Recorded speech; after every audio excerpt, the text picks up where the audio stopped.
There are three mysteries in life I have never been able to get the answers for. Why do people eat oysters? What do women really think about? And why do people hate Jason Takes Manhattan? I just don't get it.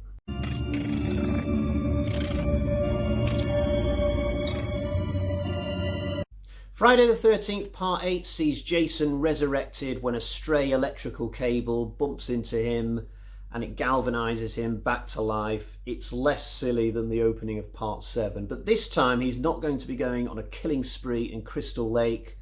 There's this class of seniors about to go on a mini cruise to New York. It's a better school trip than I ever got. I think the best I ever got was an afternoon out at a car factory, but I digress.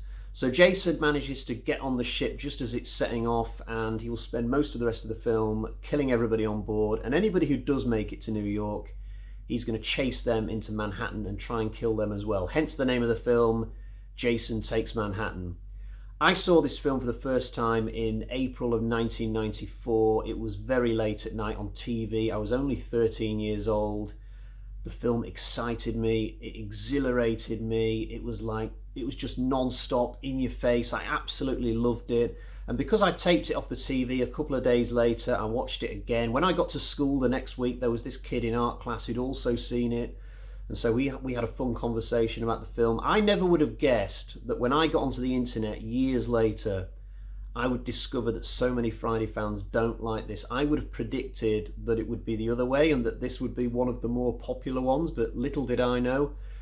But a lot of the things that bug people about this film are things that I either don't agree with or are things that I just don't care about. So the thing that everybody talks about, everybody mentions, is this idea that this film is false advertising because only 20 minutes or so takes place in New York. But well, firstly, I wouldn't want to get rid of any of the boat stuff in this film. I think it's really exciting. It's got a great atmosphere. You've got the rain lashing down. You've got great kills. You've got this enclosed space that nobody can escape from because it's on a boat in the middle of the ocean. I just think it's brilliant. I like sea horror anyway. I've heard some people say that the title of the film should be changed to Jason Takes a Boat to New York or Jason Takes a Cruise. Those titles would be rubbish. They wouldn't sound like a horror film. You know, if it was Jason Takes a Cruise, it would sound like a Dwayne Johnson film almost. Sometimes the titles of movies are a little bit stylized and not entirely accurate in terms of the events that happen within the movie. You know, the last film I saw at the cinema was called Black Widow. It was actually a film about Black Widow and her sister, but you know, it's called Black Widow because it's just the better title. You know, nobody cares that the sister's not also in the title. Completely different film, completely different example, but I'm perfectly happy for this film to be called Jason Takes Manhattan and only a third of it is actually in Manhattan. Maybe it was different if you were around in '89 and the advertising really heavily leaned on New York, but I certainly can't understand why younger people discovering the film today have this same argument. The other thing I hear is that there's now a convenient river which connects Crystal Lake to the ocean. Now I've got a little bit more sympathy for this complaint, but I did some research into this, and there is actually apparently a river which goes from the eastern seaboard deep into New Jersey. It probably looks nothing like the river in this film, but it is there at least. And in the previous Friday the 13th films, it has been established that Crystal Lake is actually a collection of mini lakes all close together rather than just one lake. I mean, it's a different lake every film. And I love the lake in Part 8 because it goes back to being a big lake again. You know, it's the first time we've had a big lake since Part 2. From 3 onwards, we get these really small lakes which just look rubbish. They might as well be called Crystal Pond from 3 onwards. So now we're back to a big one. And I think the fact that this particular section of Crystal Lakes that we see in this film connects to the ocean just means that we're seeing probably the most eastern part of Crystal Lakes. Yes, it's fantasy. Yes, the mountains in New Jersey probably don't look like that, but within this film, within this 90-minute thrill ride, I can just accept it as just being a thing that's, you know, a bit of artistic license or whatever. The only thing I would like to have seen is a scene where the cruise ship comes out onto the ocean, so you get that moment where you know you're leaving the river and entering the ocean. I'm not sure how they would have filmed that. At least it would have been nice for somebody to mention it. Oh, we're out on the ocean now, but I guess they couldn't quite fit that in.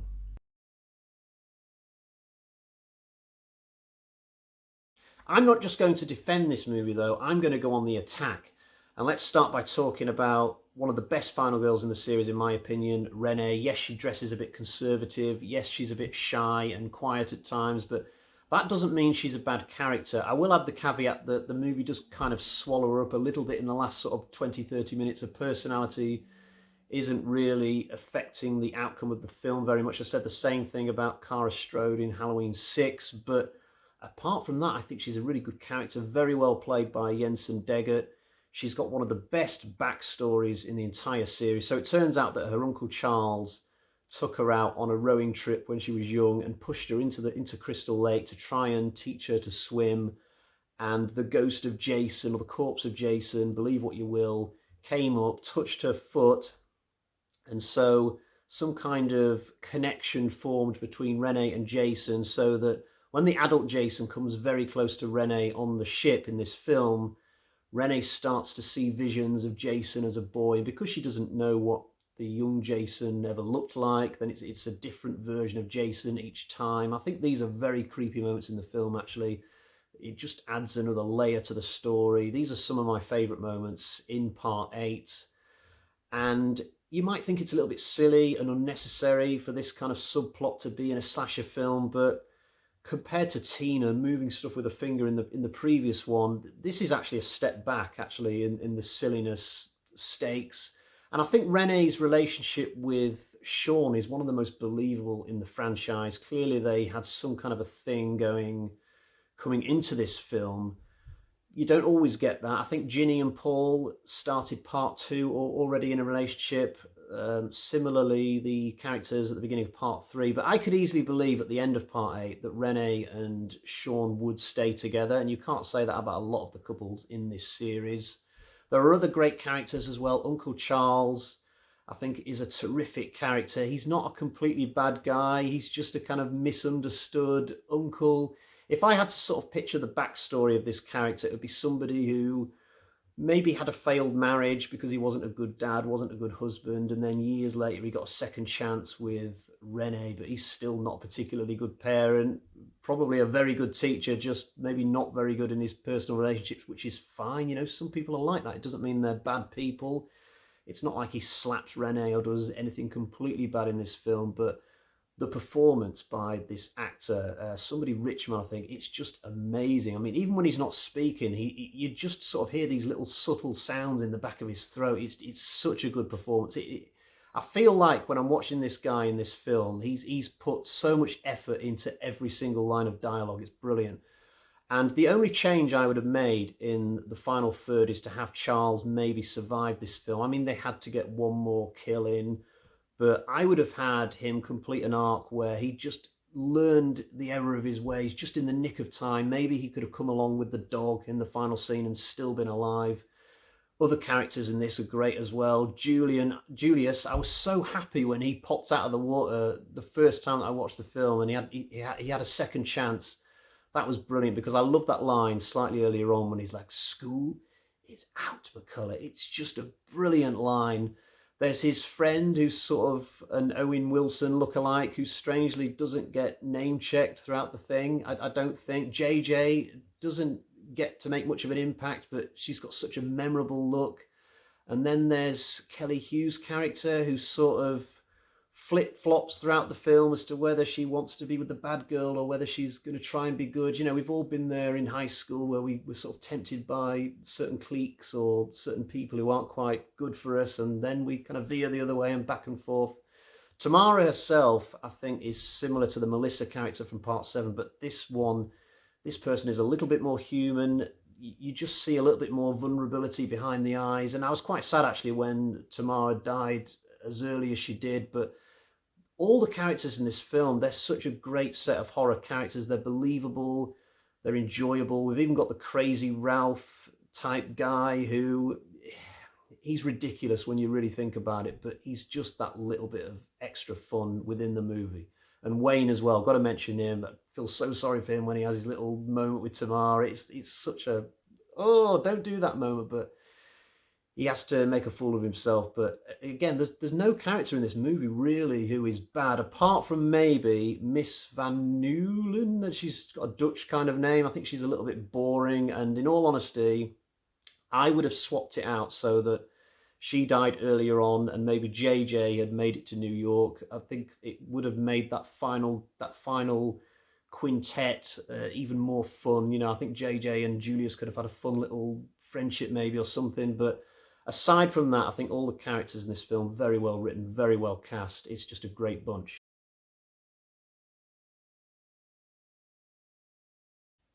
So let's talk about teleportation, yet another polarizing feature of this movie.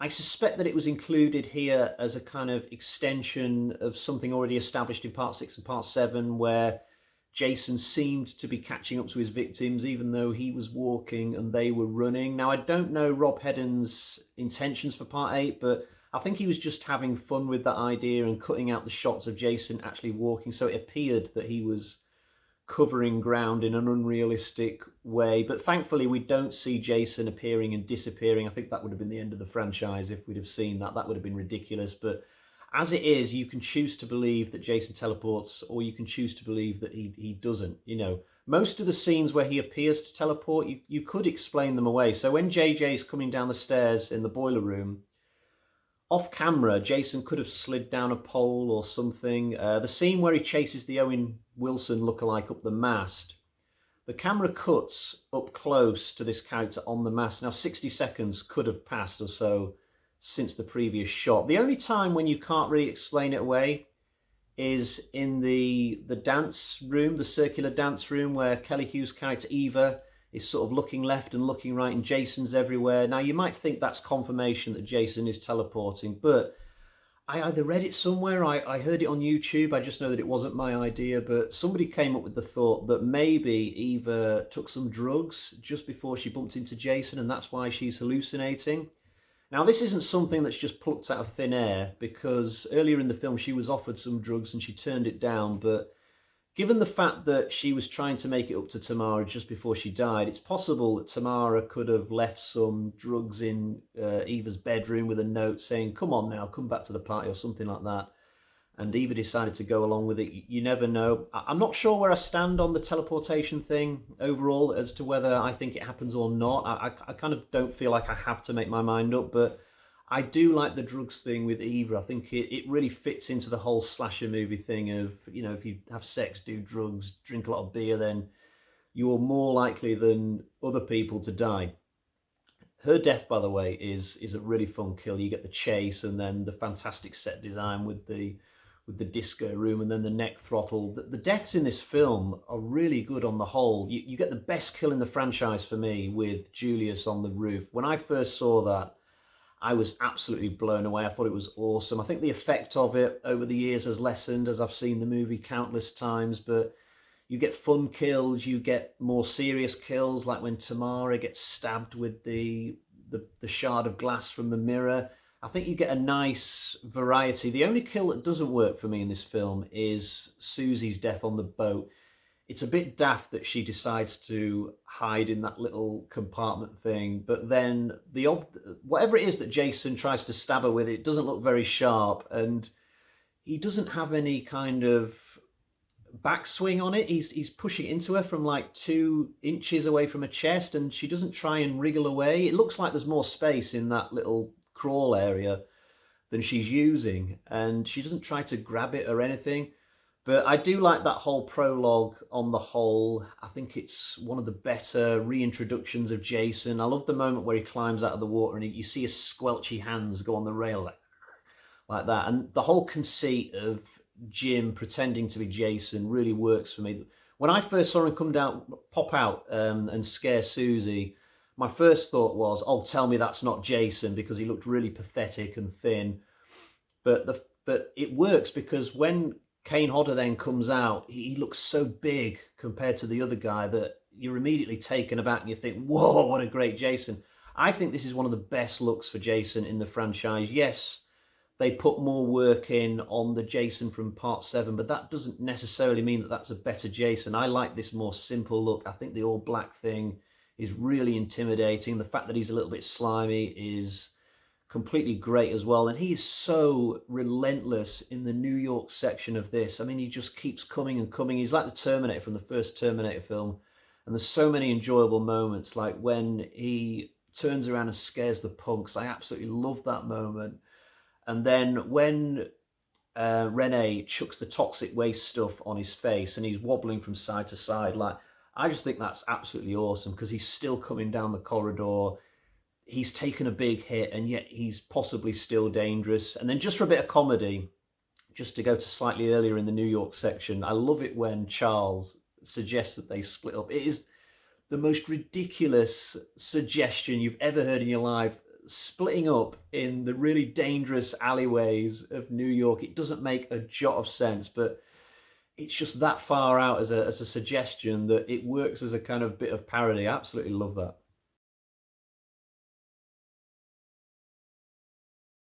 In terms of negatives, I've already mentioned the fact that I would have kept JJ in the film a lot longer instead of the female teacher. That aside, I will say that I think the kills begin a bit too quickly once the boat leaves Crystal Lake. I mean, it barely feels like they've pulled the anchor up by the time that JJ is going down into the boiler room. I would have spent another 5-10 minutes on character development before the JJ kill. We've already had the kills in the prologue, so we don't really need to get onto further kills for a while. We can build up the suspense a bit longer. I would have had some kind of scene in the disco room where, I don't know, Charles is giving out awards for the best students throughout the year or something, and then this would have been another way for Rene to piss other people off by going up and picking up an award or something. Rene and Sean could have had some more time to kind of have a chat and talk about their relationship, and that would have added more depth there. I'm just talking an extra 5-10 minutes and then get to the JJ kill, but I'm guessing they didn't have too much time or money, you know, to shoot too much stuff. But apart from that, the rest of the movie is brilliant for me. I don't know if it's obvious that I love this film from this review, but yeah, this is an incredible film for me.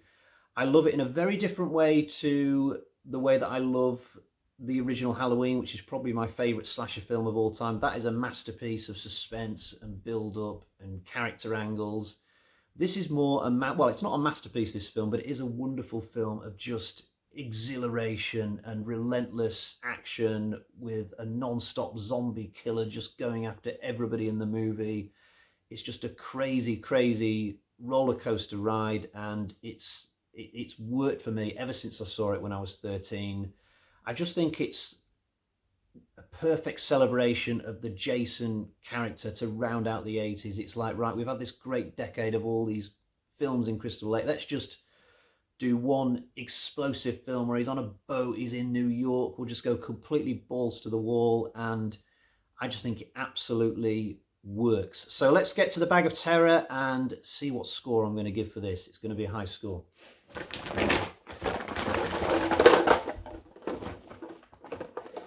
1, 2, 3, 4. 4.5 bloody axes out of 5 for Friday the 13th, Part 8, Jason Takes Manhattan. That is an incredible score and absolutely reflective of the amazing quality of this film. I may be in the minority, I don't care. This film is awesome. Yes!